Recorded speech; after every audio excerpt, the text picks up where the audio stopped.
Good afternoon, everyone. Today we're going to do two problems where we're converting units.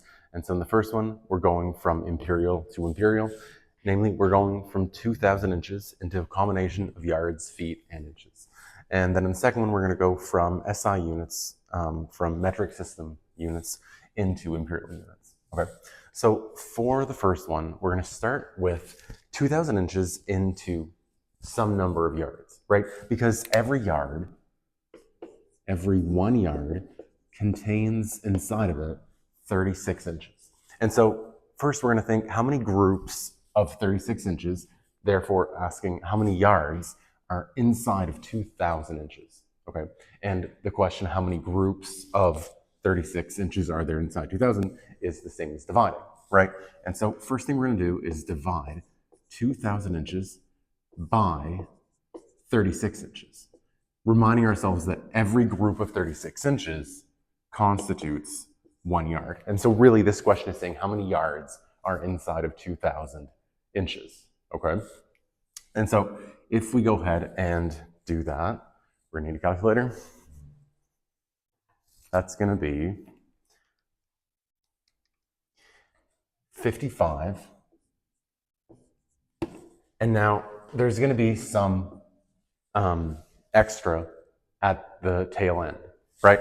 And so to figure out this number, we know that 55 groups of 36 inches makes for 1,980 inches. And so of the 2,000 that we started off with, how many do we have left over for a fractional yard at the end? Well, that'll be 2,000, our original amount, minus 1,980, because those are accounted for inside of the 55 yards, right? These 55 yards count for 1,980 inches. And so we can subtract that many, and we have a leftover of 20 inches. And so what we have is 55 and 36ths of a yard, right? We almost have 56 yards, but we only have 20 of the necessary 36 inches for that 56th yard. And so you can read this as 55 yards and then some amount of feet and inches. Now, inside those 20 inches, I'll bring you up here, we want to express those as some combination of feet and inches if it's possible. And we know that 1 foot contains 12 inches, and so this one's easier. How many groups of 12 inches, i.e. how many feet are inside of 20 inches? Well, we know that 20 inches divided into groups of 12 would make for 1 1/8 and 8/12 of a foot, right? So 1 foot and then 8/12 of a second foot, namely 8 of the necessary 12 inches we would need for that last foot.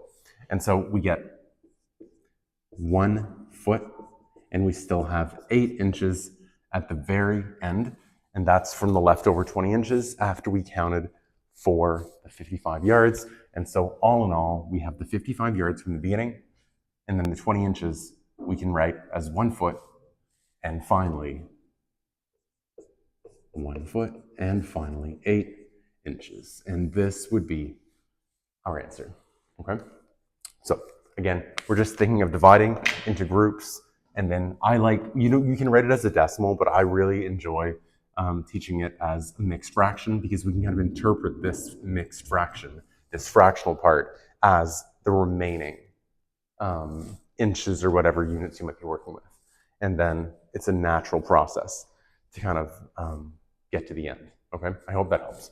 So for the second one, this is gonna be a tiny bit different because we're going from SI units into imperial units. And so first off, we know that 2 meters,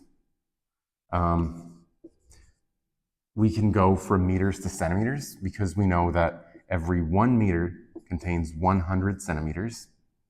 And I really like setting up this way because now I know that my numbers are in the right place, because my units, my meters, are canceling out the way that they have to. And then we can keep going. We don't want to end up with centimeters, we want to end up with inches.